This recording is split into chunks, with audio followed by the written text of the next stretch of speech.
this country is at war with Germany. We shall go on to the end.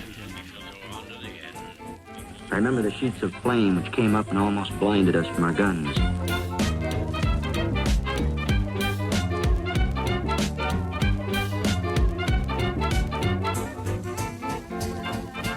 Hello and welcome to another episode of the World War II podcast.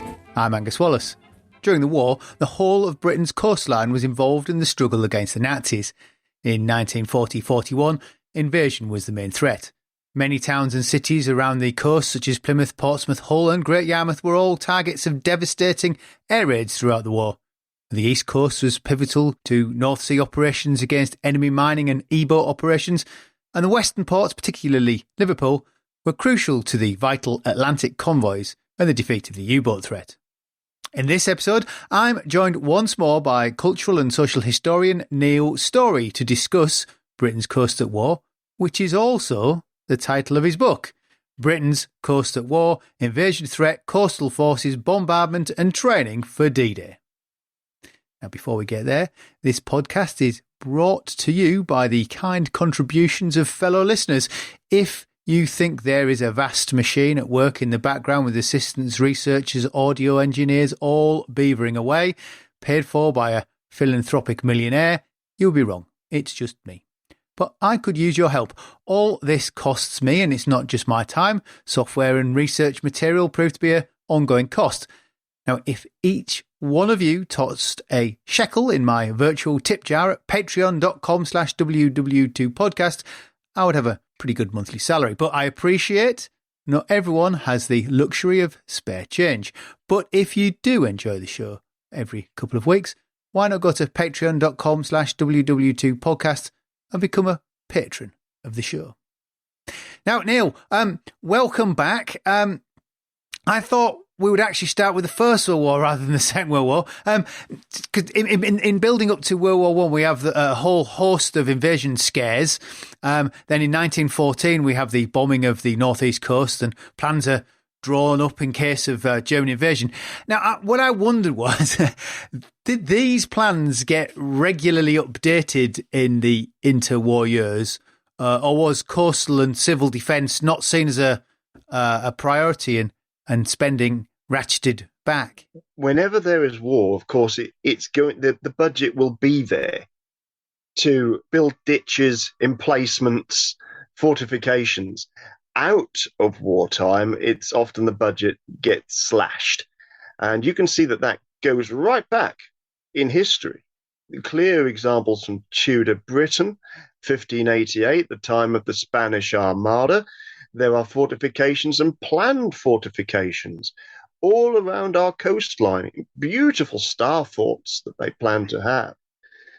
But again, you'll see it during the Napoleonic Wars, World War I, with the advent of the pillbox. And people may not realise that the original pillboxes were round. And some of the very first were built along the North Norfolk coast and the inland waterways. And they are circular. And because in those days, if you bought pills from Boots or wherever, they'd come in a little round pill box.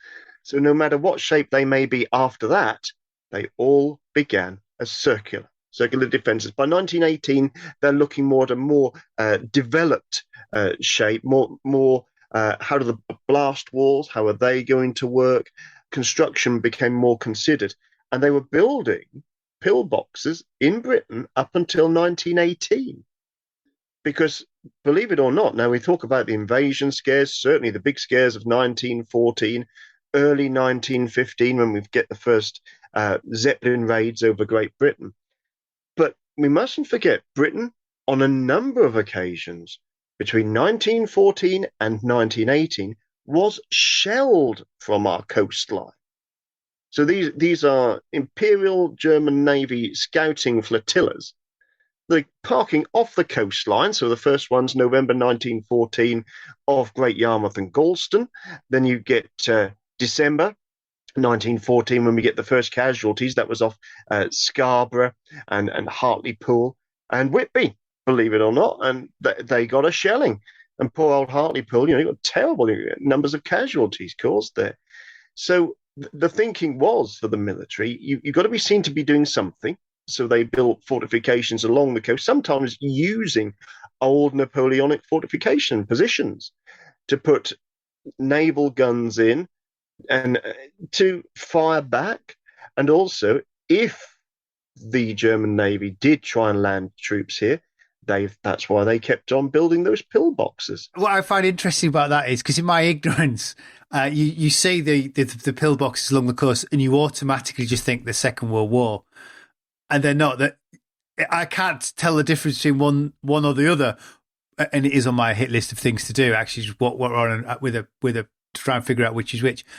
But you kind of just go the first one, and actually, no, there is a much longer history to this coastal defence. And in fact, if you look at the positions for the coastal defences, some of them, there have been fortifications in that area, sometimes on that spot, since the Romans, because you can see that there were chains of beacons. And let's face it, if you've got natural harbours, so there's an old saying, he who old England would hope to win must at Weybourne hope begin. It's a natural harbour. You're not going to change that. So it will always be a place that they will fear that the enemy might make a landing, be it the Spanish Armada, Napoleon, the Kaiser, or Adolf Hitler. And your classic example of that has to be Dover Castle, doesn't it? Absolutely. And it's one of the gateways to England, probably the greatest of all of our gateways.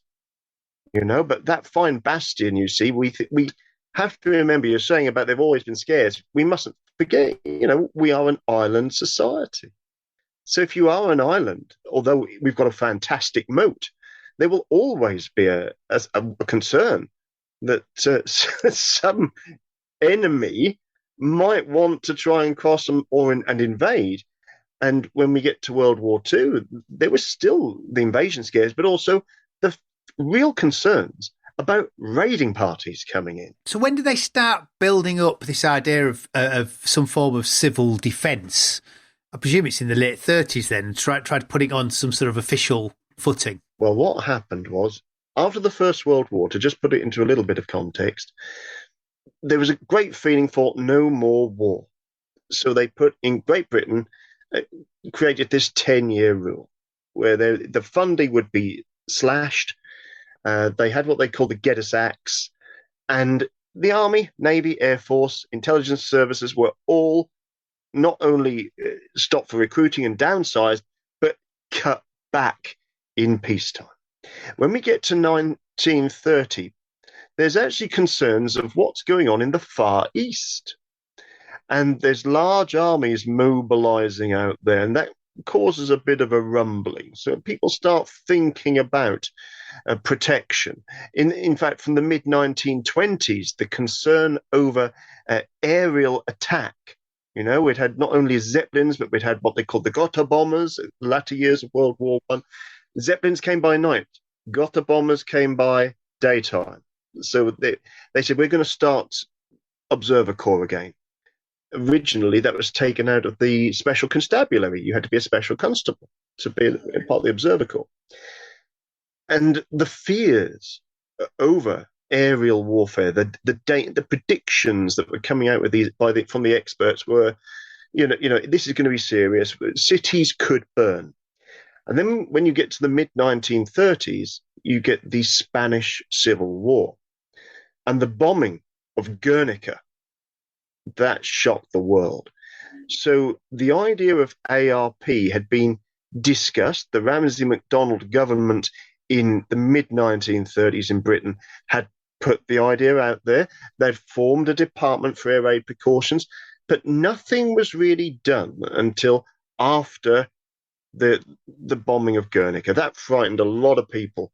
And there were predictions made that if you had this number of bombers, this number of firebombs, that it would be possible to have huge knockout blows dealt to major cities.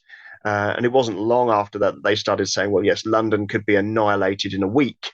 And the predictions for the amount of explosives that would be dropped in that week were far in excess of the entire bombing of London in the Second World War.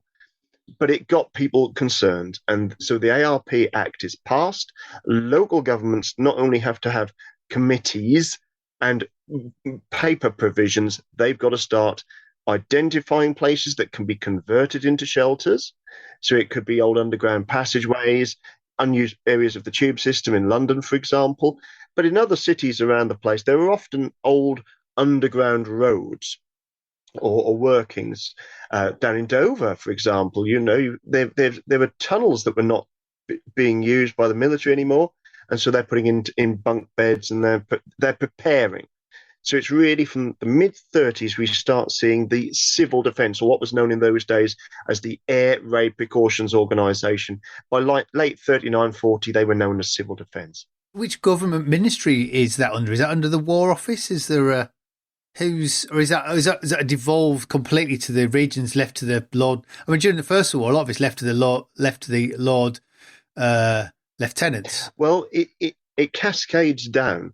So really, you're talking about a ministry, the equivalent Ministry of Home Security, and you've got your main man there, which is John Anderson, of course, the man that gave his name to the Anderson Shelter. So you've got your top echelon. Then, if it's civil, it cascades down really from your regional commissioners. Now, regional commissioners are quite interesting because they're described as regional commissioners for civil defence. And these were regions. So, for example, Norfolk, Suffolk, Cambridgeshire, and other counties in that immediate area. That becomes quite a serious region, doesn't it? And you've got London region, and other parts of the country are divided up, each with a regional commissioner. And yes, he is responsible to make, ultimately, he and his team and they've got big underground bunkers, they've got a control centre. They will be saying, right, let's make sure that every town has got its air raid precautions in place. We need to make sure that every village, and so that would be under the Rural District Council. So it kind of cascades. But it was also down to the regional commissioners that if martial law has to be enacted, it goes through him. If the serious stuff, for example, when I was looking at spies and collaborators, the lists of collaborators go through a panel. All the chief constables would gather. There would be the RSLO, which is the Regional Security Liaison Officer, which is really the MI5 field officer for that area. And they would discuss these cases. Each case would be brought up with the evidence presented, should they be on the list or not. And so if the balloon does go up, the man that has to take over in the event of martial law is the regional commissioner. On a separate note, the Lord Lieutenant, in effect the representative of the King, when it came to things like organising the local defence volunteers, then it was the gift of the Lord Lieutenant, who would know the people in local power, the well-known landowners, all this kind of stuff. He would know. So they would be the zone commanders, and they used the old police zones across the county, and then it would be built from that. So the bomber always gets through. We've got panic. We've not got panic. We've got people worrying about the air raid precautions. Now in London, you have evacuations. War breaks out, and people are being evacuated. We're looking at the coast. Was the coast expected to have be hit as a major target? Are people being evacuated from the coast? Is the coastal areas thinned out for protection of life, or is it thinned out for other reasons? Yeah, well, there's different things that happen in different stages during the war. When they start the evacuation scheme that was really laid out in 1938, you see, in 1938, during there was the Munich crisis. Now, people often forget that we were on the brink of war. The key men of the territorial army were in their drill halls. If this goes wrong, we're going to be at a state of war. And we'd had a similar situation even into the mid-1930s, when you've got the problem with the Saar region. And it's one of these divided countries which borders, the sort of German, Belgium, France. They've all got an interest in it. Britain's got an interest in the Saar. And they go to the people and they say, well, look, we got to a stage now, you've got to decide who runs the Saar region. So they held a vote, and to make sure the vote was enforced, they sent out a contingent of a number of regular army units from the British Army. The vote comes in for the Tsar, and guess what? The people there think, hey, we're going to give this Hitler guy a go. Yeah, that's a really good idea. He gets the country moving. So they vote to go with Hitler. But when we get to 38, and the parallels with the modern world, it's absolutely chilling for if you know your history. And, Hitler, eventually he's looking to annex the Sudetenland. He's been given chunks of land. That was the deal they reached at Munich. But if it had gone wrong, not only would the territorial army have been mobilized, but there would have been evacuation. So it was a very well-oiled machine. Where do you evacuate from? Well, not just London. You evacuate from anywhere where there is a concentration of factories that could be construed as war production factories. For example, your classics around your Birmingham, your Manchester. They're all areas you evacuate from. Evacuation wasn't compulsory, but it was thought, this is a good idea, get out. In areas where it might be dangerous, it's not, places like Norwich, they're given a neutral rating. So there's children neither evacuated there nor evacuated from. Although, parents could always think, oh, I want my kids in a more rural area, so they'll just pack them off to auntie whatnot or a family friend in the country. But when they did take the children out of, industrial areas everywhere from Newcastle on Tyne right through the Midlands, all across the country, they evacuated them to rural areas and to the coastline. It has me thinking they were taking them from the coast because of the threat of invasion or postal ports. Or you have to remember, in 1939, it's a period where in the Royal Navy and the Royal Air Force, no way was it a phony war. But on land, and, in the American press, they're looking at the British Army that's in line, it's near the Maginot Line. It's occupying part of the Maginot Line with the French, rotating there. If you get too close to the Belgian frontier, they'll fire at you, as they would do if the Germans got too close. In certain areas, there is quite a tacit understanding that you do not shoot at the Germans if you happen to see them. And there's sort of waving across tracts of land where they're quite close to each other. So it was a time when there was no notion of there being an invasion. To be absolutely honest, 1939 to May 1940, it's described in the press as a phony war, as I say, at sea and in the air. Far, far from it.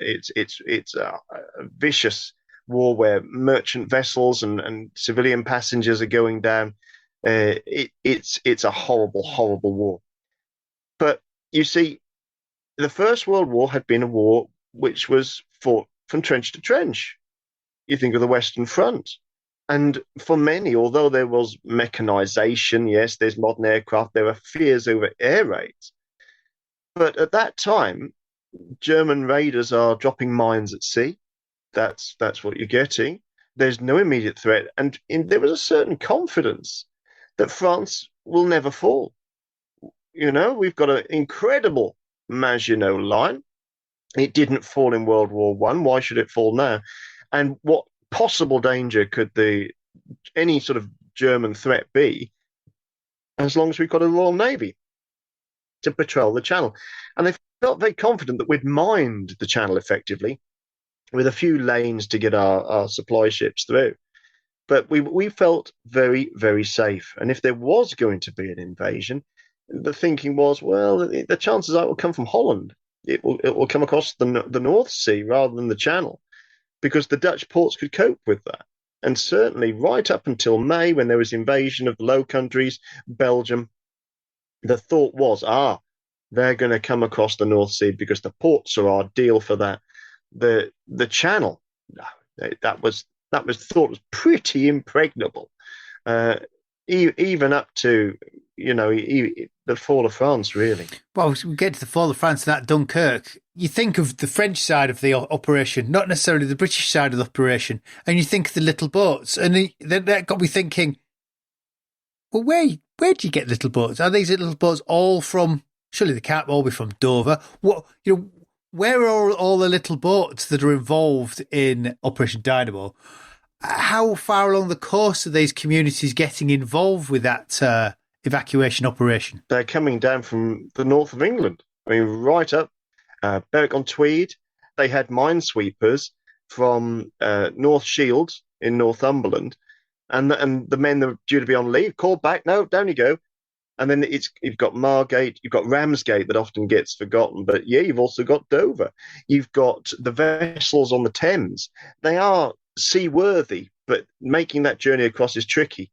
So they would often get a larger vessel to tow the smaller vessels over there. Dynamo was the most incredible effort. It was truly. But then you've got beyond Dynamo, as you've got before that, you've got people getting them out from Boulogne. But then you've got Operation Cycle and Operation Aerial, and they've got people going right down to Saint-Nazaire. It was only the last evacuation of St. Valery where our vessels really couldn't get in, and you lose the majority of the 51st Highland Division. Terrible St. Valery, terrible loss. But overall, the evacuation of France in British and French troops, and Belgian troops from France, it was an incredible achievement. But as Churchill said, you don't win wars with evacuations. So when they're bringing them back, though, do they all go through Dover, or is the whole of those eastern ports being utilised? At which point, all those people in those coastal areas are seeing firsthand what's happened in France as it arrives back. What you're getting, you've got Dover and Ramsgate. Ramsgate often gets forgotten, and there are other ports where they're receiving. And it was quite contained that you get off the boat, they'd pile your arms, and then you get loaded onto trains. And it was the train loads that people saw, and the efforts on some of the tiny little stations where people worked around the clock, knowing that there'd be a train from Dunkirk that will come up and it will stop at that station for a very, very limited period of time. They didn't have a huge supply of paper cups. Luckily, there was a canning factory nearby. So the lit cans without the lids on them were given to soldiers. So if you look at some of the photos, if they go through, I think it was Headcorn, and there was another station nearby there as well, you'll see the lads with tin cans in their hands. And that's so that they could drink and maybe throw it out the window so that they could, the local folks could go and collect them. There was also a scheme by you'd be given a postcard and you could write on it and you could throw it out.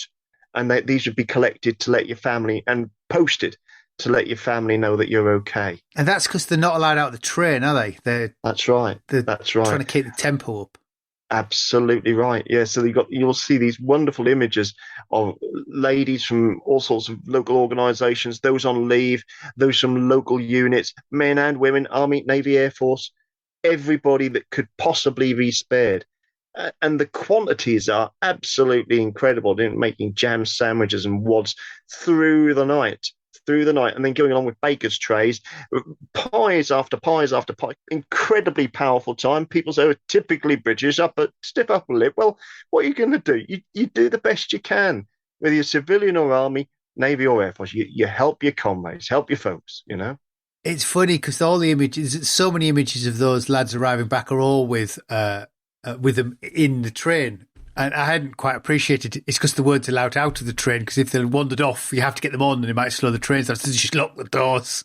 That's why all the pictures of them being handed things in the train. That's right. I mean, I think sometimes they did have a little scamper if you needed a wee, and sometimes if they were on the trains of wounded that were coming back. So you'll see more of the lads with the sort of slings on, or when they're waiting at places like Ramsgate, Margate, there's more gathered on the station, and you'll see those photos. But yeah, when they're going through places like Headcorn or on the way to London, they're through the windows. Bless them.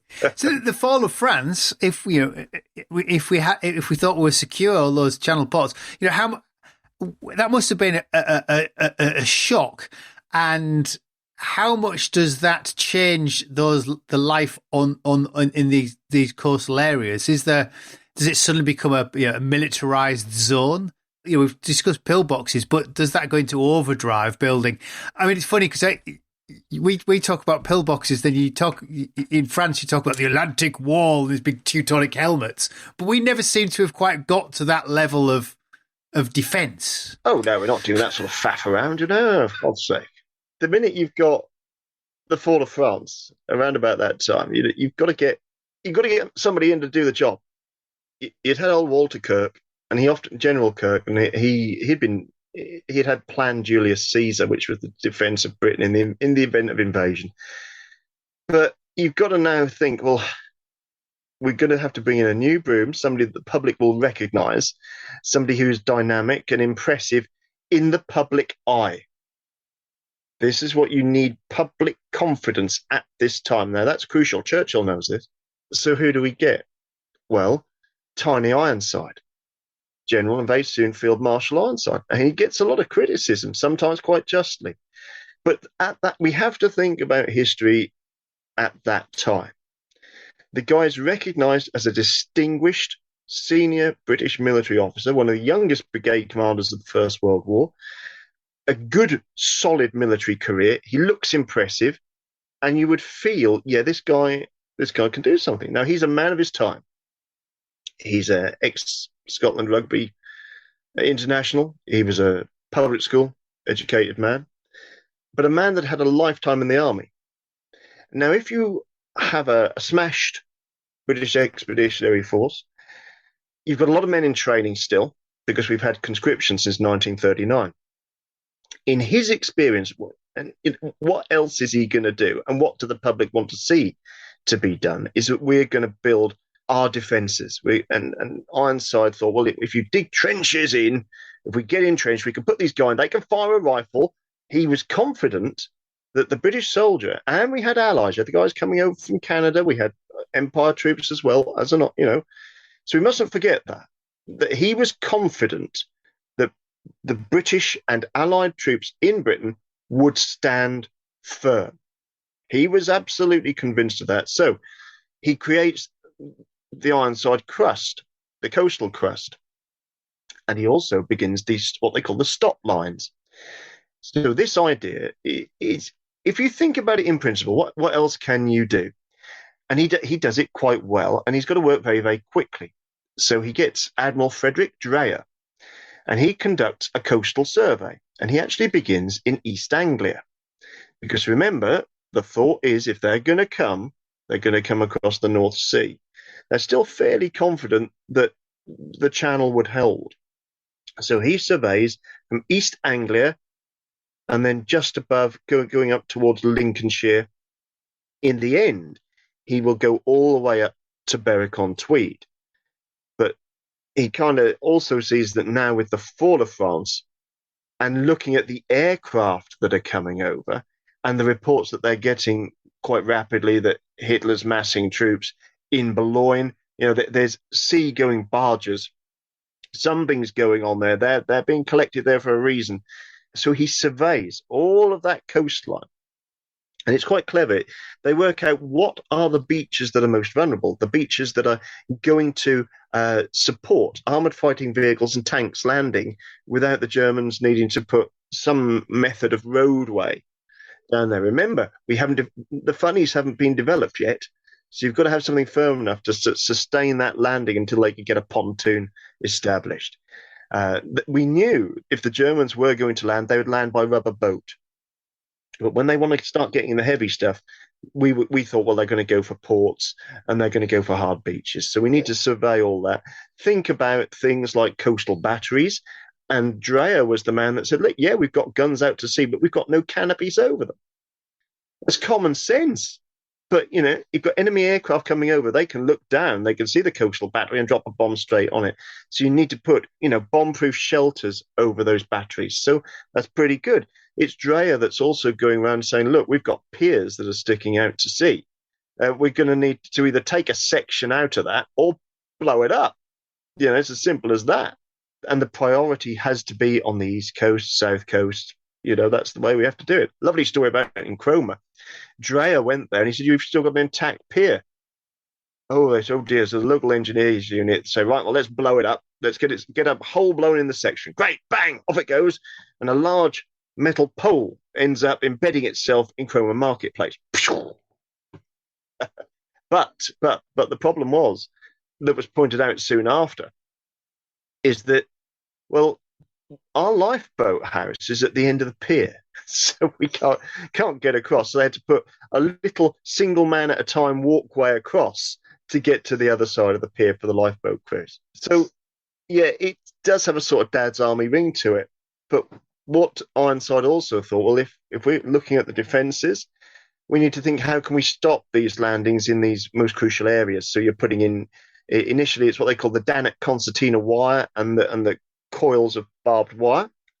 There are, and here's something that often gets forgotten, thousands upon thousands of mines that are being laid on vulnerable beaches. And then it's every few miles, at the very most, I think it's every mile, you've got a pillbox. And sometimes, you'll have a pillbox and a fortification as well. We forget there are fortifications being built, quite serious ones, what they call coastal forts, literally, as well as coastal batteries. So it's a serious network all around the coast. And then we end up with these stop lines, which really, they divide down Middle England from up Berwick-on-Tweed. There are stop lines in Scotland, and that's under Scottish command, but the main one in England comes down really from Edinburgh. It skirts down slightly to the right of Middle England, so all of the industrial areas are behind that, and then it goes around Cambridge in East Anglia, and then it goes down bottom of the Medway. It skirts round to the right of London if you look down on England, and it goes right along the south coast, which is great. And unless you're in certain fighter groups, and the fighter command was saying, yeah, we're really chuffed with that, because if they land, by the time they get to the stop line, they will have already taken out the majority of fighters airfields. So you're damned if you do, and you're damned if you don't. I think the main problem with poor old Tiny Ironside was that one of his main advisors was Boney Fuller. Now, Major General Fuller was a man who he'd seen the advantage of increasingly armoured warfare in a modern battlefield context. The Germans had really impressed him. And when you read into the darker history of 1940, Fuller was part of the Black Shirt organisation. And there was one particular coup that was set up in the London area. Fuller was at the top, if not the leader of it. The idea was that these would be a fifth column, would rise up and hand London over to the invasion forces in exchange that they were expecting to be put in charge. They would be the Gamma-lighters. Churchill certainly got wind of that, and no more Fuller's pushed out. And because he's an advisor and considered a trusted friend of Ironside, who may or may not have been a black shirt or a sympathiser, we can't damn the man with that because there's no proof, but there were close connections. And Alan Brooke, he's down on the south coast, along with Montgomery, who at that time was a 3-div commander. They had Churchill's ear, and certainly Alan Brooke discussed a way forward that would involve more mobile troops, because that was the big criticism. Churchill really didn't like to see all these pillboxes and defences being built, and all that time expended by by soldiers that should be gaining experience in fighting, not just building the defences. So Ironside had to go, and Alan Brooke took his place. Alan Brooke comes in. How much? I mean, Alan Brooke's thinking about defence in depth and mobile forces, but and that perhaps leads into, I was going to ask about, we mentioned it earlier, Went the Dare Well, this threat of, Went the Dare Well's the propaganda film about German parachuters dropping in. How much was that perceived to be a threat in those early years of the war? Was there anything that they did, because presumably to combat that, because presumably the logical place to drop would be over those coastal areas and perhaps seize a port or somewhere friendly where you could bring in forces by the sea? It's interesting, Erhard Milch, I guess you could call him Goering's deputy in the Luftwaffe. but really he was the clever money. And he said, well, why don't we know where the airfields are? Why don't we, rather than keep bombing the airfields, with this idea, he said, why don't we get planes full of crack troops or paratroops, drop them on airfields and get them to take them out? Chilling, isn't it? What could have happened? I don't think they had the number of paratroopers to really make that happen. But if the focus had changed, it's one of those if moments, isn't it? Paratroopers from May 1940, they'd seen the invasion of Belgium, Holland, Low Countries. Paratroopers are involved. And there were certainly stories of paratroopers being dressed in everything from nuns to police officers. And there was a wonderful Heath Robinson illustration of just that. But it's real in that paratroopers could come. They were quite frightening because they were seen as quite an elite troop. So what are you going to do? And that's why in May 1940, within days of the Blitzkrieg being unleashed on Belgium and France, there's an appeal made to the British people by Anthony Eden. And he asks for a new organisation known as the Local Defence Volunteers, men who were too young or too old or in war-reserved occupations to come forward and do their bit for king and country. These early units were often known as parashots, and the idea was that they would they'd be observers. They weren't really seen as a combat unit. The idea was they would patrol around areas looking for enemy, invasion or parachutists. And if they saw them, the idea was that they would report it to the local military, and then they would have a mobile unit that would come and respond to that. It was only when Churchill really took the reins of the LDV and had a chance to focus on them that they became better armed and equipped, and their name was retitled to the Home Guard.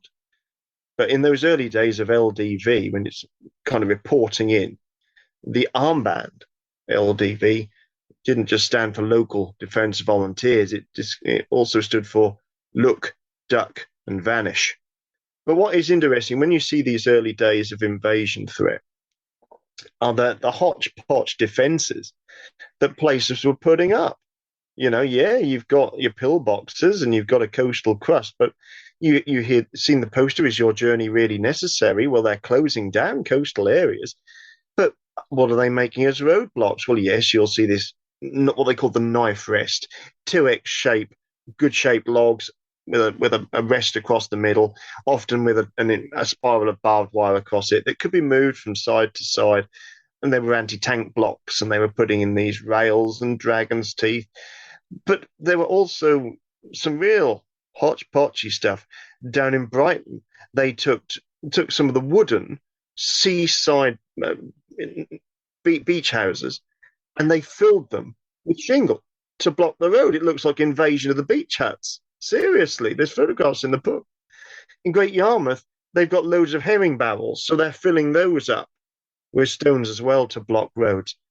And this was another thing that Churchill soon picked up on that, and other commanders did, that, yeah, all right, you've blocked that bit of road, but there's nothing to stop the German tank just pulling to the side, knocking through one of the old cottages or the verge, or just going over it, just go round the darn things. So a lot of this was a kind of cosmetic effort, even down to probably the later innovation of what they call the Admiralty scaffolding. That was also pretty good stuff. It came in a bit late in the day, but they're the ones that you see all along the beaches to stop landing craft coming in, and they'd put mines on that as well. But I've got a horrible feeling that the devices attached to them and exercises carried out on that scaffolding, and indeed the minefields, killed more British service personnel and civilians than any enemy. Well, I mean, it's part of the messaging, though, I guess, isn't it? If you're trying to keep morale up, they're going to be the first line of defence of the coast. Doing anything gives the impression of security than just having nothing, even if it's just a beach house full of shingle. Absolutely right. Yeah, it's a lot of it is about morale. When you're facing potentially a tidal wave of enemy suddenly hitting you, you don't really know where they're going to come. You've got a good idea, but you never ever know. Land, sea, air, they've got to cross a channel. So that, they're not going to be able to march straight in. So it's sea, it's air. What's going to happen? Parachutists? Is it going to be boats? Who knows? We're going to take a short break. We'll be back in a moment. Welcome back. I'm talking to Neil Storey about Britain's coast at war. These little coastal ports, which presumably the sea is their lifeline. What happens to them during what? Do the fishermen still fish? Do we have a shot at our small merchant ship going up and down the coast like they always did? Or does that all grind to a halt along the east coast? I presume it's probably fine on the west coast. Nowhere is fine. Western approaches, the Irish Sea, that's patrolled by U-boats just like anywhere else. It's absolutely deadly. Make no mistake, Western approaches, yes, it's a key link to get us out to the Atlantic, and Germany knew that too. So there is no easy route into Great Britain. In Scotland, even, of course, you've got to remember that's getting closer to the Norwegian captured countries of Scandinavia.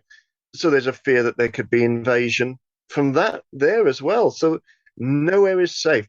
The merchant trade is slashed. It's absolutely slashed. We are still getting supply ships through, but my goodness, the merchantman's war is often forgotten.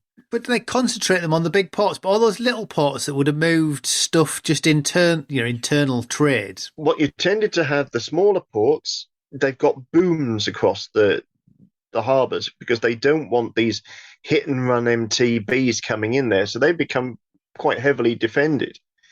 You've got larger ports or satellites of the larger ports that are now becoming more active. So the classic port that would be on the map, X marks the spot, they're trying to use other ones nearby, if you see what I mean. But you think about Merseyside. I mean, that's what they're aiming for. There's a blitz on Merseyside. Think of London and the Thames.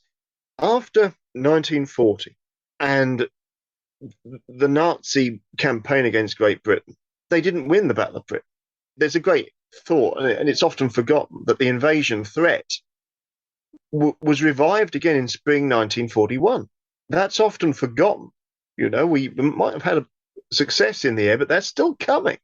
It should not be. That really shouldn't be forgotten. And when we look at 1941-42, yes, you haven't got a big blitz on London anymore, but now they are concentrating on the factory towns. They're concentrating on ports. In 41, I mean, when we get to 1942, that's when you've got the Baedeker Blitz. The plan is to attack the historic cities of Great Britain in an attempt to break morale. So nowhere is safe. So, yeah, the merchant vessels, it's tough. It really is tough. British war production, that's why you bring in things like the Women's Land Army, allotment programs, every patch of land possibly that could go into production for food and war production. That's patriotic. It's right. And you can get fined quite seriously if you're not utilizing your land correctly. So it's a huge effort. Fishermen, yes, they do carry on. They leave a fisherman's gap in most of these. If there's a fishing community, there's a small gap left on the beach that they can operate from there. And that's a great staple for folks. But once we get to the fall of France, you've got this threat. And the first thing that Ironside did was withdraw all the children, people who are infirm, pregnant mothers, people with disabilities. They are withdrawn from the coast. So that's Evac 2. And a lot of them do go over to the west. They go to other parts of the country, anywhere rather than the south and east coast. It's a huge operation, but it's often forgotten that kids hate being away from home, quite rightly. And if there's not a lot of air raids going on there, they'll go back a lot. But then if it starts to heat up, that there's air raids on the city nearby you, then the kids get sent away again. And you'll see tragic pictures of these families that get bombed out from around the country that with children, and then they have to come to other places around the country to find a new home, having been bombed out. It wasn't just London, and it was a phenomena. We saw the last people, sort of bombed out, were coming to some places as late as 1944. My mother-in-law was evacuated for whatever her duration of the war was from Southampton. She went to somewhere in Norfolk, which obviously Southampton's quite heavily bombed. Any docks, you see, any docks can be a target. And to be honest with you, it didn't take a great deal of savvy. The Germans built up they had a military geographisch unit in Berlin from the 1930s, and they were collecting maps. Let's face it, Ordnance Survey was not exclusive. Anybody could order a set of UK Ordnance Survey maps in the 1930s. That's simple. 1930s was a great age for aerial photography. So they collected the catalogues, the guidebooks. Oh, here's our factory from the air. Look at that. Oh, yes. And German businessmen were asked to collect these and, give it to your local party organizer. And they went to the military geographisch unit. They even had both these Bundesdeutsches maidens, BDM girls on bicycles, Hitler Youth boys, and part of their special badges was to go on a cycle ride, a long one, to foreign countries, and that included Great Britain. And that really did stir MI5 up when you got the local Rotary clubs and youth hostel organisations saying, "Oh yes, come and have a look at our lovely factories that we're building here. Take lots of photographs. Here's some leaflets, nice aerial photographs in the leaflet. Take it home." What can you do? So does parts of Britain's coastline just become belts of anti-aircraft guns as well to try and prevent the bomber as it came across? Yeah, parts of the south coast, and particularly when you get towards the latter part of the war, when you've got V weapons coming along, they're absolutely stacking up along the south to stop this weaponry coming into Britain. And so you look at places like St Leonard's, you go around the Brighton area as well, South Sea, Portsmouth. You just see it about Hastings, because let's face it, it's an ideal invasion place. We learnt that back in 1066. All around that Hastings coastline, yeah. I mean, there are restricted areas. There are areas that, when we start getting to late 43 into 44, people are told you've got to leave your coastal village. Now, the promise for some of them was that you would come back. But for some of them, no, that village community is no more, and is still no more. They're firing ranges for the MOD, and they needed these bays along the south coast to help train troops for the D-Day landings. Tynem's the classic little village, isn't it, that gets evacuated? Yes, Tynem, but there were other villages around. You see, that's the main one, but there were little hamlets around Tynem that get forgotten. There's part of the Downs that was taken over as well. Because the first time I went to Tynem 30 years ago, there was just a military policeman stood there. Nobody really visited. And we went back last year or the year before. I was quite surprised. There's a 50-car car park. It's very well organised. It's not just ruins in trees anymore. It's all been cleared back, and you can actually get a sense of a village and some sort of village life to explain the story. But you still can't go every time, because they, if it's being used, if the firing range nearby is being used, they ain't having you there. Well, then you've got that thing, you walk to the bay, and on either side there's burnt out wrecks of things that they've been firing at for the last 30 years on the range. Charming little bay full of, fishermen's cottages nearby. But, you've got Slapton Sands, which is the classic case where it was people were told, given very little notice, really. But luckily they did come back after the war. But Slapton, that was a dreadful thing, that during the training, some of these very rapid German motorboats got amongst one of the training exercises, and quite a lot of men were killed in that, badly injured, because the things were amongst them. Shocking. And that was hushed up for a very long while. And when you go further along the coast, you go to Woolacombe, super training base there, and I think amongst the dunes around there, I haven't been down myself yet, but I believe from folks that have told me that they've got concrete kind of landing craft that you could practice your evacuations from around there. And in fact, along in those areas, they actually in the UK built a section of the Atlantic Wall so we could practice assaulting it. Now, where have I seen that? South Downs somewhere. There's something like that. I think so, yeah. But for the key for D-Day, though, you've had the training up in Scotland. And they were the key troops, the commandos. Go around the Inverary way, up to Speen Bridge as well, where they've got the Commando Memorial now. Beautiful thing. But really, if you think of Loch Fyne, you might have heard Loch Fyne restaurants. Loch Fyne, it's a huge loch, and there were various training bases, Army, Navy, Air Force, specialist units. Even the US Rangers trained up that way. And that was the key to D-Day. And then once we get to really 1944, in the early months, they start shunting the troops around a little bit. And as they prepare for D-Day, that's Exercise Fabius. And there's a number of stages to Fabius, but the troops are practicing their landings. So in many ways, the British countryside and the coast, although it had to be defended, it had to be protected, also helped train our boys to go back, and girls to do their bit too. And we mustn't forget, there's nurses, there are auxiliary troops from all and troops from all nations that use that coast to train to make the D-Day landings so successful. I went to university in Southampton, and I remember drinking in a pub there, and they had pictures of the war on the wall of the Common. And you suddenly think, well, all these ports along the south coast are taking men for overload. The whole area must have been absolutely chocker with servicemen, absolutely everywhere who can't speak.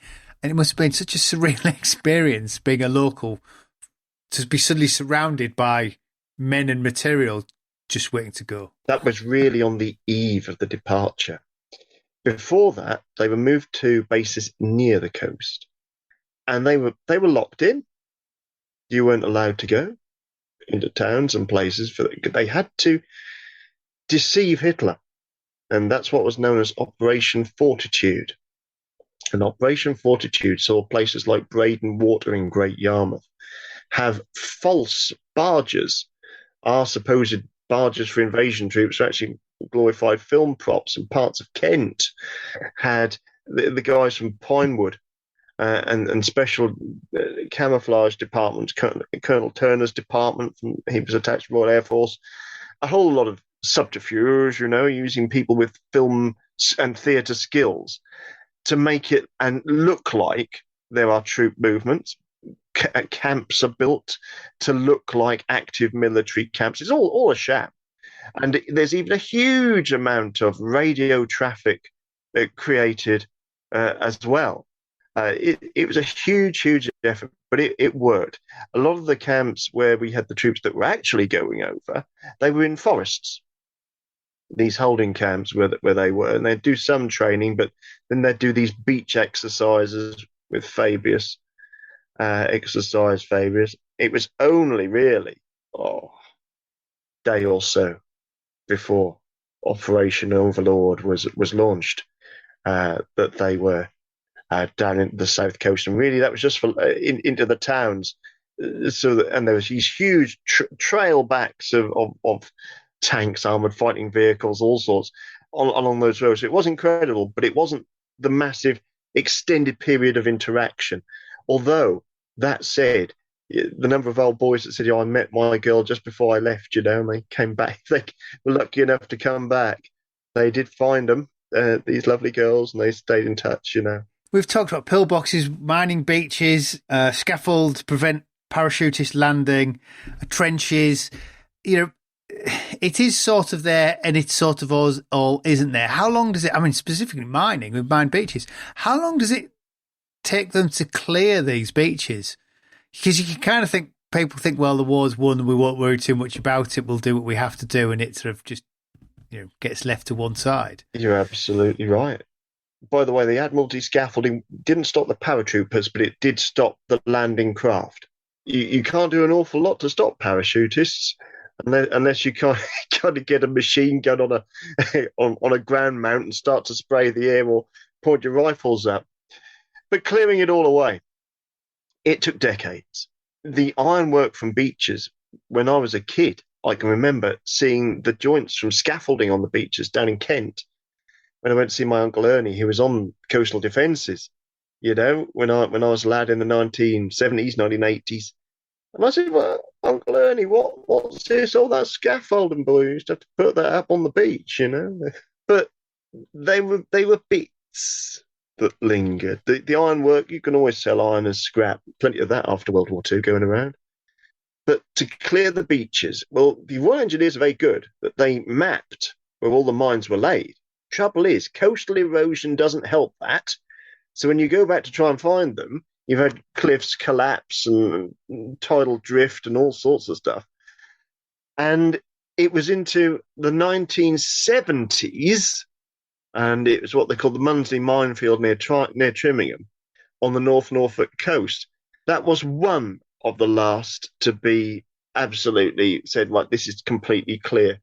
And the trouble was, over the years, that they would announce a beach somewhere, oh, it's cleared, we're safe now, but then they'd suddenly find another batch of the stuff. So it's always difficult to say what is the last beach to be cleared. And to be honest with you, if you get a scour, you can still see beach defences under many well-known beaches. Up in Northumberland, there's a beach near Blythe, had a scour, and it looked like a scene from Private Ryan. It's there, that all the ironwork, incredible. So the echoes are still there. And I'm not going to put people off going to the beach, don't. But occasionally, yeah, a bomb, a mine, a sea mine, they're still being uncovered. Old ordnance, because the trouble was they thought, oh, yeah, we'll bury the ordnance in the bottom of the field that was on the top of the cliff. And then years later, it tumbles all down. It's all over the beach. It's incredible, because it never fails to amaze me when you look with different eyes what is still visible. And that is almost the invisible is what you can see, because it's the more overt stuff that's all gone. It's the barbed wire and those kind of things. And also, when you have a look around, look at historic buildings that are by the coast as well. So it could be an old monastery. I know Brumholme Priory in Bacton in Norfolk. They've still got the rifle loops, and one of the corners of the building, it's an embrasure for heavy machine guns.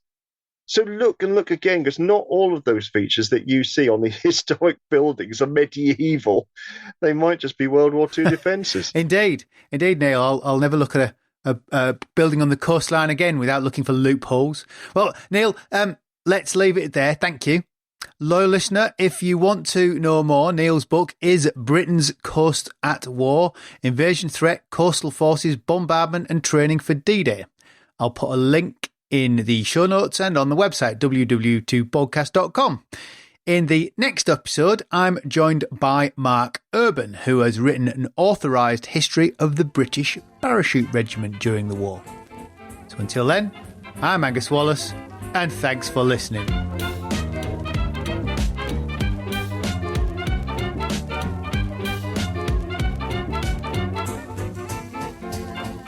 Jerry 88mm gun hit our tank and blew us the hell out of it.